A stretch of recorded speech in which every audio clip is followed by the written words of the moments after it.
네, 오늘은 하나님의 영광을 위하여 라는 제목으로 함께 말씀 나누겠습니다. 네. 지난주에 이어서 이제 이어지는 말씀이기도 한데요. 총선이 총선이래요. 지방선거가 끝났습니다.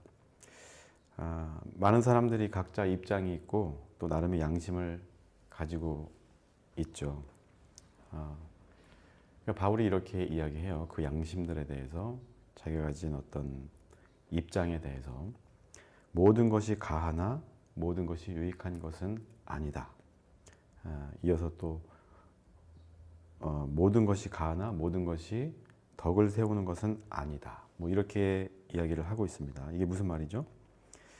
당시에 이제 유대계 그리스도인들 먹지 말아야 될 것들, 하지 말아야 될 그런 율법 사항들이 되게 많았어요. 근데 복음을 전하다 보니까 옆에 있는 나라라고 하더라도 문화가 다르고 환경이 다른 거죠. 그래서 먹는 음식도 다르고 이스라엘에서는 금지되던 것들이 저쪽에서는 아무렇지도 않게 먹고 마시는 이런 일들이 있다 보니까 많은 유대인들이 그리스도인들이죠. 이건 먹으면 안 되는데 저건 먹으면 안 되는데 하면서 가려서 하는 거예요. 그게 이제 남들에게 오히려 덕이 안 되고 쟤네들 왜 이렇게 유별나게 굴어? 이런 이야기들이 있었겠죠. 그래서 너희들 생각이 완전 틀린 건 아니다. 그러나 이쪽에 있으면 이쪽 문화를 지키고 이쪽의 법도와 예의를 따라서 덕을 세워라. 이런 말을 하는 겁니다. 율법주의에 익숙한 유대계 그리스도인들의 양심, 철학, 세계관, 규칙이 이 복음이라는 것 앞에서는, 사랑이라고 하는 큰 명제 앞에서는 모두가 다 유익한 것은 아닐 수 있다. 저도 마찬가지예요. 제가 그리스도인으로서의 어떤 문법을 가지고 살아가지만 세상 사람들 속에 속해 있을 때는 그 문법이 반드시 유익하거나 누구에게 도움이 되는 것은 아니죠. 그래서 그리스도인이 아닌 척하는 것보다는 그리스도인이지만 세상의 문법에 따라서 회식을 한다 그러면 술집에 가서 술도 따라주고 이런 일을 할 수 있다는 거예요. 너무 세게 얘기했나? 아무튼 그래요. 그래서 우리가 가진 규칙이나 이런 것들이 모든 것이 가한 거예요. 틀린 것은 아니고 당연히 그렇게 살아가도 되는 거지만 그것이 다른 사람들에게 유익이 되지 않는다면 그 사람들과 잘 어우러질 수 있는 이런 일도 괜찮다 하는 겁니다. 그리고 자기가 믿는 그 믿음이나 양심이 모두에게 덕을 세우는 일도 아닐 수 있으니 내가 가진 신념 이런 것들이 과연 모든 시대와 모든 장소에서 옳은 것인가 하는 자기 성찰, 자기 객관화를 해야 한다. 그래야 우리가 덕을 세울 수 있고 복음을 전할 수 있다는 말을 사도 바울이 하고 있는 것이에요. 자기 양심을 참된 것이다. 자기 양심만이 참된 것이고 내가 가진 지식이나 신념 이런 것들이 참이기 때문에 관철시켜야 한다. 이런 생각들이 우리에게 많이 있죠. 특히 이번 선거를 통해서 보면 대부분의 정치인들이 다 그렇게 하고 있어요. 특히 조국 같은 사람들. 네. 그러다 보니까 논리가 조금 이상해지는 우스꽝스러운 모습도 보이는데 아무튼 그래요.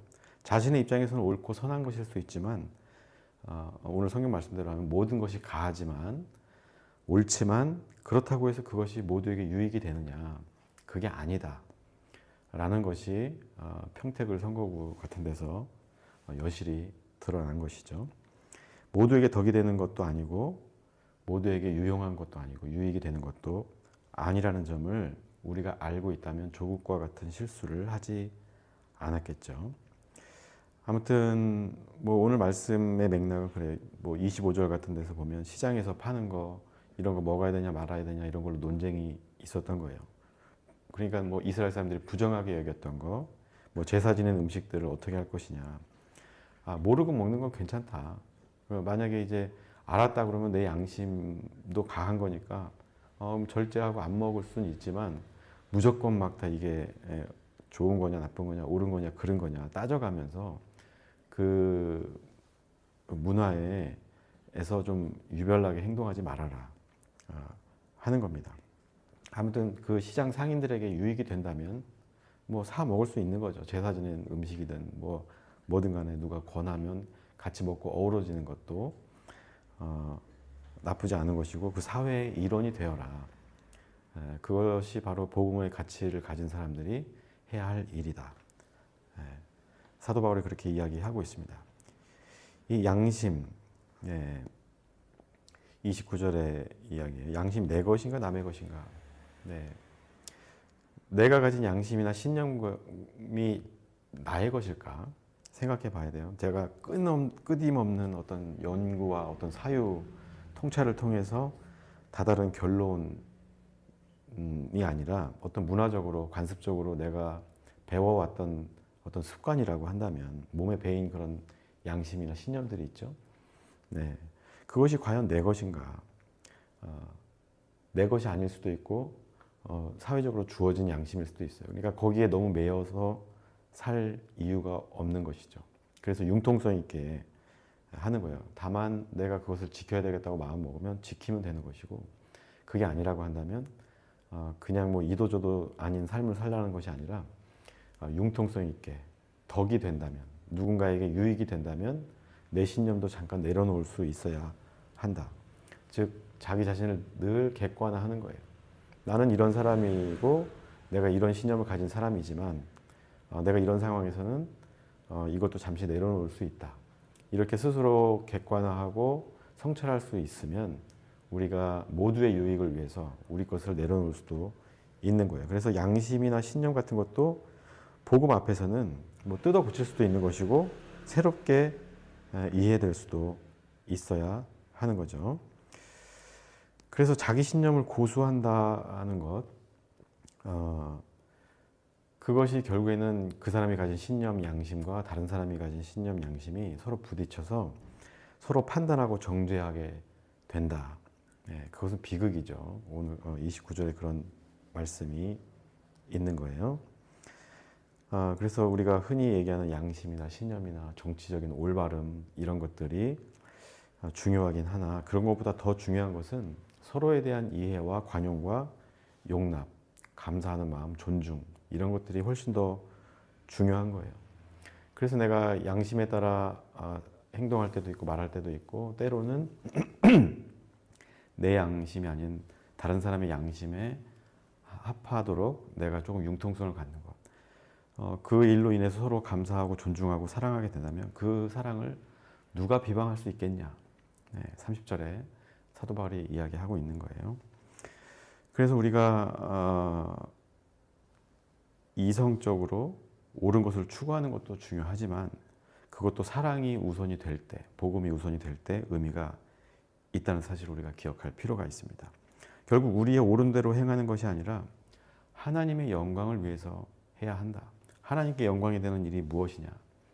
예배드리고 찬양하고 기도하고 하나님 사랑한다고 고백하고 이런 것들이 하나님께 영광이 될까요?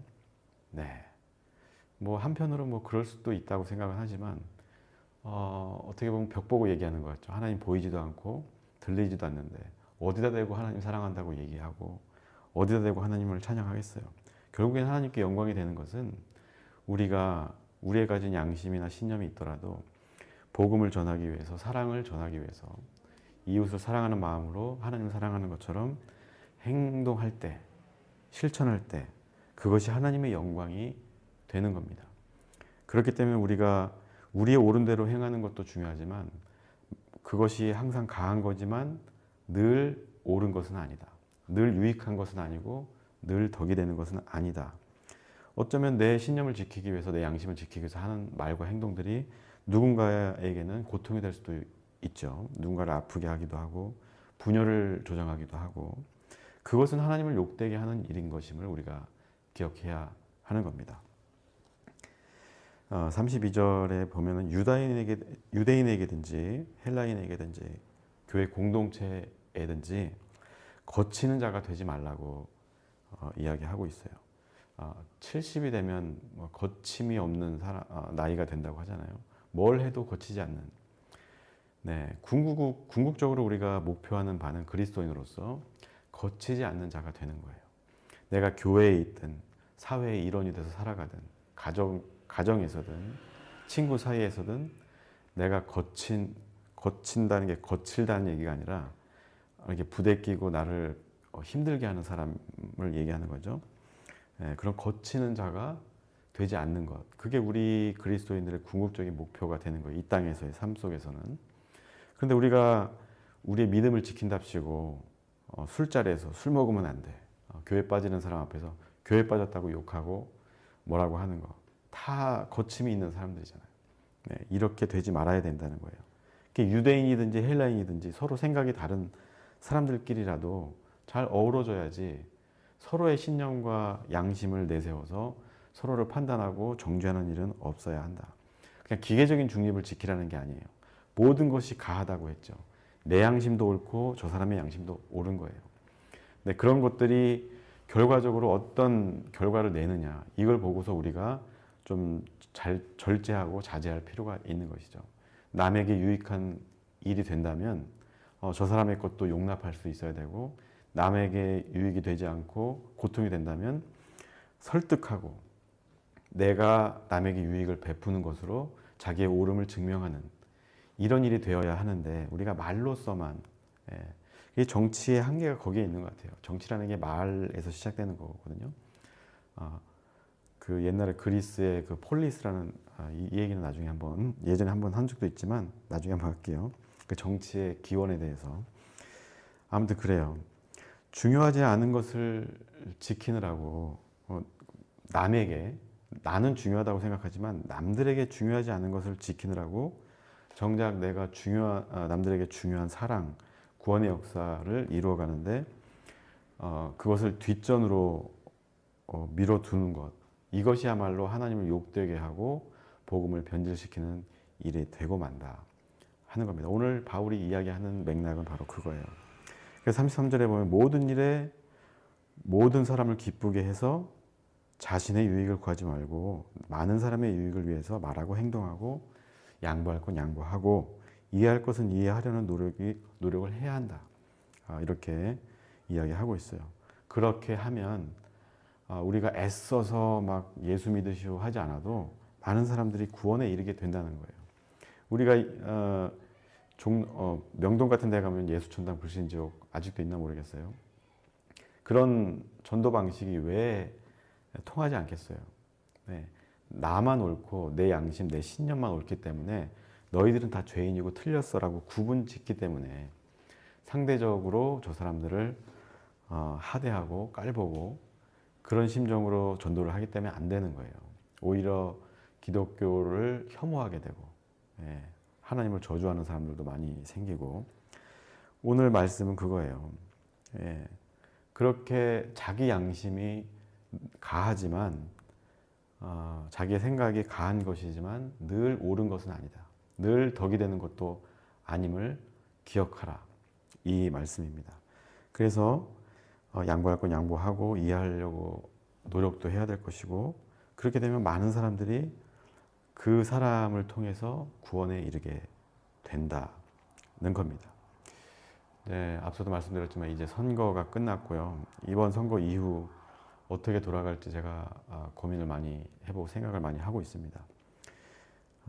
이제 가만히 선거판을 이제 와서 정리해 보니까 누군가는 예전에 어떤 권력, 뭐 친노, 친문 뭐 이런 권력에 기대서 그 영광을 구하고 누군가는 또 새로운 기득권, 이재명을 필두로 한 새로운 세력들 이런 것 속에서 자신의 어떤 정치적 이익을 극대화하려는 노력들 이런 것들이 보여요. 그래서 누군가는 그 과거의 기득권을 어떻게든 와해시키고 싶어서 안달이 나 있는 상태고 과거의 세력들은 나름대로 여태까지 민주주의를 지켜온 일원으로서 함께 권력을 나누고 싶은 그런 생각들이 있는 것 같아요. 사실 그게 가장 바람직한 일이거든요. 친문이니 뭐니 친노니 친명이니 나눠가지고 이번엔 우리 차례야 라고 한다는 게 얼마나 어리석은 일이에요. 같이 어우러지고 서로의 생각을 그 사람들이 하는 생각이 다 가하고 옳을 수도 있으나 그것이 다 덕이 되지 않는다는 것이 이번 선거를 통해서 여실히 드러났고 그런 한계를 민주당이 안고 있다. 뭐 그건 국민의힘도 마찬가지겠죠. 이제 그 분열이나 갈등이 이제 수면 위로 올라와서 앞으로 이게 몇 년이 갈지 모르겠어요. 2년 이상 간다고 하면 제가 지난주에도 말씀드렸던 것처럼 국민의힘이 고개를 바짝 들고 여소야대 전국으로 갈 수도 있는 2년 후에 총선에서 앞으로 아무튼 수년간 혼돈에 빠질 수 있는 절대절명의 지금 상황에 지금 처해 있습니다. 네. 그래서 우리가 기도해야 해요. 아무튼 정치인이든 유튜브의 어떤 빅스피커들이든 과연 누구를 위해서 어떤 자기들의 구호를 외쳤는가. 지금도 서로 뜯어먹고 난리도 아니에요. 뭐 김어준을 비롯해서 뭐 그 밑에 있던 김영민 선배, 저한테 선배죠. 그 외에 뭐 여러 스피커들이 있죠. 네. 뭐 정청래 대표도 뭐 마찬가지고 뭐 오르내리면서 누구 책임이냐를 막 돌리면서 너희들의 이런 선거 결과를 책임지고 너희들이 틀렸다라고 이야기하면서 힘을 얻는 모양인데 그 힘을 얻어서 어디다 쓸 거예요? 그 친문이든 친노든 같이 끌어안고 같이 머리를 맞대고 해야 되는데 자꾸 이 대결 구도로 서로 가져가려고 하는 거. 결국에는 이 이재명 정부에서의 어떤 과실을 자기들이 다 얻어먹겠다는 거 아니에요. 네. 그리고 이재명 친명이 나중에 대권에서도 대권 주자가 되어야 한다. 이런 건데 참 안타까워요. 민주당이 이렇게 그래서 사람은 자기에게 합당한 어떤 열매든 권력이든 돈이든 자기에게 맞는 것을 가져야지 그 이상의 것을 얻으면 이렇게 망가지는 것 같아요. 저 같은 사람이 복권 당첨되면 아마 당장 일 때려치고 막 흥청망청 쓸 것 같아요. 그래서 하나님이 복권에 당첨시켜주지 않은 것 같아요. 물론 복권을 산 적도 없지만. 아무튼 그래요. 이 사람들이 다 공이 그래요. 자기의 양심이 옳은 것이다. 자기의 정치적 신념이 그리고 정무적인 판단이 옳은 것이다. 이렇게 착각하고 있는데 그 착각의 근거가 뭐냐. 네, 근거가 없어요. 결국에는 자신들이 권력을 움켜쥐어야 한다는 어떤 자기 욕망이 드러났을 뿐인 거예요. 남들 눈에는 어떻게 보일지 모르겠지만 물론 비교적 객관적으로 이 상황을 목도하시는 분들도 있지만 크게는 두 진영으로 나뉘어가지고 친문 친노 세력하고 유시민을 필두로 해서 한쪽은 이제 이재명을 내세우는 사람들 서로 감정의 골이 굉장히 깊이 패인 것 같습니다. 아주 굉음을 내고 있다고 생각 들어요. 뭐 이제 관심 없으신 분들은 전혀 그런 게 뭐 귀에 들어오진 않겠지만 제가 이제 목사로서 사회를 걱정하는 사람으로서 보면 참 안타까운 현상들이 지금 벌어지고 있고 이게 진보니 보수니 하는 가치는 의미가 없다. 누구에게도 덕이 되지 않는다. 이런 생각을 해봅니다. 이 갈등이 늦어도 1년 안에는 어떤 형태로든 봉합이 되지 않으면 여소야 됩니다. 네, 저는 확실히 이렇게 예언 아닌 예언을 해보고 싶어요. 그래서 어쨌건 1년 안에 최대한 6개월 이내에 이런 갈등들이 봉합되고 우리가 지금 무엇을 위해서 싸우고 있는지에 대해서 다시 한번 상기하는 우리나라가 되었으면 좋겠어요. 아니면 그게 안 되면 다음 2년 총선에서 이재명 정부는 소수 여당을 가진 정부가 될 것 같습니다. 그래서 부정부패의 내란의 세력들이 좀비처럼 다시 일어나서 우리를 괴롭히게 될 것이다. 네. 물론 틀릴 수도 있겠죠, 제 말이. 네. 그러나 저는 그렇게 생각한다는 겁니다. 여러분들도 제가 하는 말이 무조건 옳다, 아멘 하는 것이 아니라 이건 아닌 것 같다 생각하면 아니다라고 이야기할 수 있으면 좋아요. 아무튼 제가 드리고 싶은 말씀은 이겁니다. 그리스도인이 이런 상황에서 어떻게 해야 하는가, 우리의 자세는 무엇이 되어야 하느냐. 제가 여러 번 자사의 중용에 대해서 말씀드렸어요. 제가 제일 많이 인용하는 문구이기도 하고 화이불류라고 했어요. 화목하게 잘 어우러지되 불류, 휩쓸리지 말아라.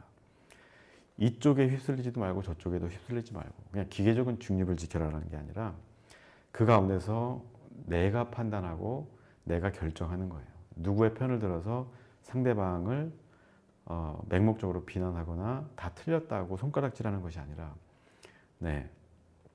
그 가운데서 진짜 하나님이 주신 어떤 지혜를 가지고 무엇이 옳고 그른 것이냐, 이 상황에서 무엇이 필요한 것이냐, 이런 것들을 우리가 성찰해 보아야 한다는 겁니다. 자기 객관화를 통해서 지속적인 성찰을 하고 반성하고 회개할 건 회개하고 이렇게 살아야 한다는 것이죠. 정치인들이나 빅스피커들이 내뱉는 어떤 분열의 언어에 대해서 단호히 반대할 수 있어야 돼요. 그들의 말이 옳더라도 가하더라도 그것이 항상 우리에게 덕이 되는 것이 아니고 항상 옳은 것은 아님을 우리가 기억하면서 어느 한쪽에 휩쓸리지 말아야 한다는 거예요. 화려한 언변 뒤에 숨어있는 그들의 욕망을 분별할 수 있어야 하고, 그런 정치인이라면 지지를 철회하고 이렇게 살아야 한다는 겁니다. 그래서 정치인들에게, 빅스피커들에게 그런 어떤 자기 객관화, 성찰을 기대할 수 있을까? 저는 기대하기 힘들다고 봅니다. 기대하기 힘들어서 2년 후가 걱정이 되는 거예요. 그렇다면 우리가 그리스도인으로서 어떤 자세를 가져야 하느냐? 그들을 무조건 비판하고 할 것이 아니라 우리는 그들에게 영향을 줄 수 있는 건 한계가 있어요. 선거 때 아니고서는 그것을 심판할 어떤 통로가 없어요. 그렇다면 우리가 어떻게 해야 되느냐? 우리가 화이분류하는 거예요.